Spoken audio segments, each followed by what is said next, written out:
Hello, my name is Ramon Lopez, professor of physics at the University of Texas at Arlington in Arlington, Texas. And I'm here to present a short piece on planetary magnetism, part of our ongoing series of workshops of physics in an astronomy and space science context. And we're glad that you could join us here today. So before I get started talking about planetary magnetism, I want to just say a few things about magnetic fields in general. And the first is that magnetic fields are generated by currents. Now, current is a net electric charge in motion relative to the observer. So here's a question for you. There's a charged object on a table, and you measure the electric field of that object. So your friend skateboards past you in the table. Does your friend measure an electric field only, a magnetic field only, or both an electric and magnetic field? So think about that for a moment. If you like, you could pause this video and then restart it when you're ready. But the answer is number 3. Since the charge is in motion relative to the person on the skateboard, they see that as creating an electric current. And so they see a magnetic field associated with that electric current, but they also see the electric field because there is an electric charge sitting there. And this relationship between magnetism and electricity, between electric fields and magnetic fields, is very deep and embedded actually in relativity. The relationship between the two being united by motion is what makes electromagnetism a single unified force, because it's the same object, the same charged object. It just happens in one case to be in relative motion, and in the other case not. And so the equations that govern electricity and magnetism, the Maxwell equations that were developed through the 19th century, were developed without knowledge of Einstein's theory of special relativity, which did not come out until the early years of the 20th century. And yet all of those equations, the Maxwell equations, are actually consistent with special relativity. And it's a very interesting feature of electromagnetism that is the case. It's motion that unites the two, and that's deeply embedded in special relativity. But unlike electric fields, there are no isolated magnetic charges, no monopoles, at least that we know of. Every north has a south, and every south has a north. With electric charges, you can have a positive charge and a negative charge, but not with magnetic fields. Every north has a south, which means that all magnetic field lines are closed loops, and that for any closed surface, there's no net magnetic flux through the surface. That's the Gauss's law for magnetism. The divergence of the magnetic field is equal to 0.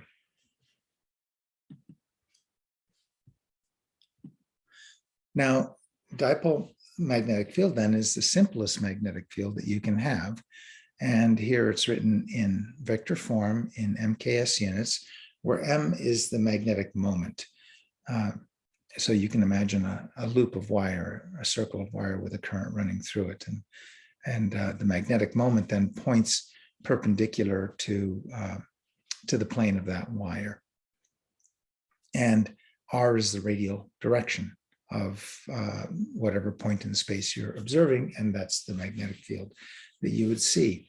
Now, at the magnetic equator, which is defined to be the plane in which that loop of wire, that dipole, sits, at that point, the radial vector outwards is perpendicular to the magnetic moment. So that first term, m dot r, is 0, and you're left just with the 1 over r cubed term. And that number out in front of the 1 over r cubed is the magnetic field at r equals 1, whatever you're going to measure r in. Now, of course, these are MKS units, so we would measure r in meters, but we could scale that r to, say, a planetary radius, and it proves to be a useful way to describe planetary magnetic field, where the numbers out in front are the field at the surface of the planet where you're at radius 1 planetary radii, and then the field would fall off like 1 over r cubed from that point. Now, the fact that the Earth is a big magnet, basically a dipole, that is something that was discovered by William Gilbert in 1600, and he put it in his book De Magnete, which is considered to be the first work of the scientific era. And Gilbert himself, interesting character, he was the personal physician of Queen Elizabeth I, but he did lots of experiments with magnets, and he was an amateur scientist, and he wrote all of this up in his treatise on magnets. And he proposed that the Earth itself is a great magnet. And that explained how a compass needle works, why a compass needle points north. Because at the time that Gilbert published his book, compasses had been used for navigation for close to 600 years. And no one understood exactly how they worked. They were a mysterious, magical thing that pointed north. And with Gilbert proposing that the Earth itself was a great magnet, that explained why a compass needle, which itself is a small magnet, would line up and point towards the North Pole, or a line along the north-south direction.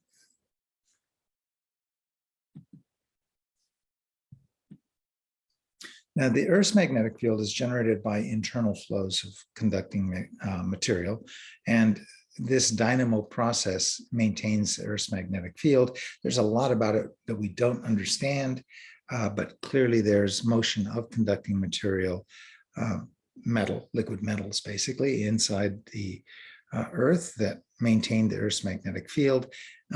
Earth's magnetic field does change direction. The entire dipole moment will flip. It'll weaken, go through zero, and then appear the opposite direction in a process that can take very short period of time, 1,000 years, 3,000 years. There are a lot of debates on how fast the reversal can be. But we know that there has to be some kind of dynamo like this to maintain the planetary magnetic field. And here's this drawing for Earth, actually, and you see the field coming out of the southern region. So this would be the south geographic pole, and this is the north geographic pole, and the dipole moment points towards the south. Now, that in that equation for the magnetic field, there was a minus sign in front. So out here on the surface, the magnetic field points opposite to the direction of the dipole. So on the Earth's surface, the magnetic field points towards the north. But the north geographic pole is actually a south magnetic pole. The field is going into the north geographic pole and coming out of the south geographic pole. So this is actually magnetic north down here, magnetic south up here. But the Earth's dipole is not an exact dipole. It's really an offset dipole. It's tilted. So here on the left, we see a diagram. So that line A would be the Earth's rotation axis. And we've got a north geographic pole, a south geographic pole. Earth's north and south magnetic poles are not lined up exactly with the geographic poles. What is more, the whole dipole itself is not centered on the Earth. It's offset a bit. So yeah, we're dealing with an offset dipole. And actually, that means that as you move in longitude across the surface of the Earth, the apparent north that you get from a compass needle changes. Columbus noted this when he was sailing west, because the compass needle started to shift its orientation relative to north. This is called the declination of the compass needle. And he kept two sets of logs, one for showing the crew and one a private set that nobody saw. And in the private logs, he noted this declination of the compass needle as he sailed further and further west. If he had let the crew know, being very superstitious as they were, that the compass, this magical device, was somehow not behaving as expected, they probably would have thrown him overboard and sailed back to Spain. But this issue of the declination of the compass proved to be very important for early navigation, because you had to make maps so that you could correct your local compass reading to get the actual true north. And that led to the establishment of magnetic observatories around the world to make those kinds of measurements. Now, the magnetic pole, as I said, it changes direction, but it also wanders around a bit. And in particular, in recent years, it's been wandering a lot. And here on the right-hand side, you see the motion of the pole, where it's been moving over the past, decades, hundreds of years. And in the past few decades, it's been moving rather quickly. Why the pole changes direction, why the magnetic field flips, and the last time it did it was about 750,000 years ago. These things are hotly debated scientific questions. In addition to the offset dipole, there are also higher order moments. The dipole magnetic field is actually the lowest order, because you can have quadrupole moments and octupole moments. And there are big higher order moments in the Earth's magnetic field. In fact, for some planets, like the outer planets, Uranus and Neptune, those higher order moments are really very, very large, and comparable to the dipole magnetic field, leading to very complicated planetary magnetic fields. But even on the Earth, off the coast of Brazil and Argentina, there's a region called the South Atlantic Anomaly. And that's a region of depressed magnetic field because of one of these higher order moments in the internal field of the Earth. And here you see a map of the surface field strength of the Earth in nanotesla. And the equatorial field strength is typically around 31,000 nanotesla, or 0.3 Gauss, 0.31 Gauss. But around that area of the South Atlantic Anomaly, you see that it's much weaker field. Now, what about other planets? Well, I started off talking about dipole magnetic fields, about how you could do a relative scaling. And so if you write the planetary magnetic moment in terms of the surface field, then you can express that magnetic moment as Gauss times a length cubed, namely the planetary radius, so that then the equatorial field strength just goes like 1 over r cubed, where r is measured in radii of the planet. So at the Earth, the planetary magnetic moment is roughly 0.31, 0.3076 Gauss RE cubed, which means that and that's divided by r cubed, where r is in Earth radii. So at 1 RE, at 1 Earth radius, namely the surface of the Earth, then the field at the equator is that 0.3 Gauss.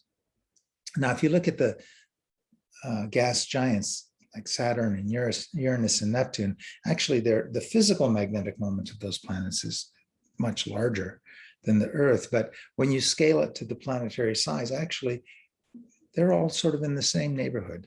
Now, of course, the radius of Saturn and Uranus and Neptune is much greater than the radius of the Earth. So those physical numbers are much larger, but scaled by planetary size, they're surprisingly similar.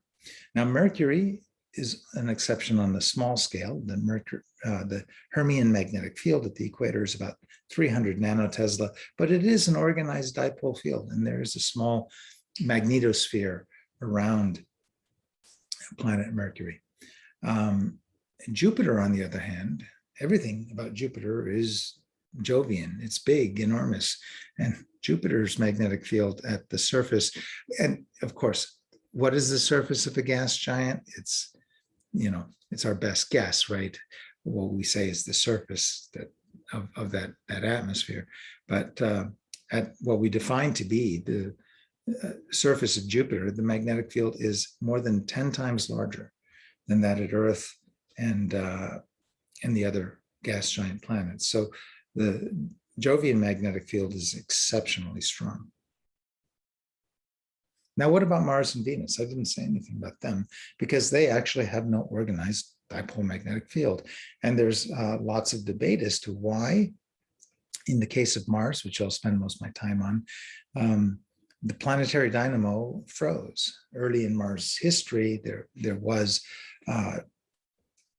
geologic activity. There were volcanoes and such on Mars, but Mars eventually just froze. And that freezing of the interior of Mars meant that you shut off the convection that maintained the dynamo, the magnetic field of the planet. In the case of Venus, its geological history is really quite different from that of Earth. Venus lost its water early on. And in Venus, there doesn't seem to be plate tectonics, but rather all that heat from the formation and the decay of radioactive material inside the planet seems to build up. And then large sections of the Venusian surface have catastrophically melted at various times, which explains why there are regions that have got a lot of craters and regions that are basically craterless, because the vast regions of the planet's crust just melted and then refroze. This is a very different kind of geological activity than Earth. And so you don't have the kind of convection currents that you have in the interior of Earth. But if we look at Mars, Mars has got a lot of crustal magnetism, remnant crustal magnetism. And here are results from Mars Global Surveyor. Red is positive and blue is negative. So coming out and field going in, it's not very strong. It's in the handful of nanotesla kind of field strengths. And there's obviously no large-scale organization, large-scale dipole. This is just remnant crustal magnetism from a time that Mars did have a magnetic field. And there are materials that preserve that magnetic field in the crust of Mars, but in a very kind of disorganized fashion, not any kind of organized planetary magnetic field. And that has a lot of implications for the history of Mars as well, because Earth, for instance, was protected from the solar wind by Earth's magnetic field, whereas Mars wasn't. And that allowed the solar wind to erode the Martian atmosphere. And it's now believed that that was a very significant process by which Mars eventually lost most of its atmosphere. Because in fact, magnetic fields, planetary magnetic fields, we're starting to realize they protect against space radiation, they protect against atmospheric erosion by the solar wind, and they may in fact be essential to life. Here in this NASA drawing, obviously not to scale, you see the sun on the left and the solar wind, as well as various eruptions from the sun, are always buffeting Earth's magnetic field, which forms this comet-shaped cavity called a magnetosphere. Mercury has a little magnetosphere. Jupiter, an enormous magnetosphere with the tail of the Jovian magnetosphere extending past the orbit of Saturn, actually. So the Jovian magnetosphere is actually the largest structure in the solar system. But the planet then is protected by the magnetic field. And there's not only the solar wind and high energy particles generated by solar activity, coronal mass ejections will generate protons with hundreds of MeV in interplanetary space in shock waves from the magnetic clouds blasting off from the sun. And those can be very harmful to life. And then there are cosmic rays that extend up to very, very high energies. In fact, we don't understand exactly how the highest energy cosmic rays are produced, but these things are whizzing around the galaxy, and planetary magnetic fields help deflect some of those cosmic rays. So there's a growing thought in the scientific community that planetary magnetism may be essential to the evolution of life and sustaining life. Mars might have had life early on. It had an atmosphere, it was wet, it had oceans, but it lost all of that. And part of the reason it lost it is because of the solar wind. So to summarize, many, but not all planets have magnetic fields, depending on their internal structure and rotation. As of yet, we don't have any direct evidence of exoplanet magnetic fields, but I can tell you that there are research projects that are currently in play or being formulated to try to find evidence of exoplanet magnetic fields. And there's all different ways in which people have suggested that you might be able to provide evidence that an exoplanet has a magnetic field. And there is this growing realization that planetary magnetic fields and magnetospheres shield planets from cosmic and stellar particles. And a planetary magnetic field may, in fact, be essential to the evolution of life on planets. Thank you.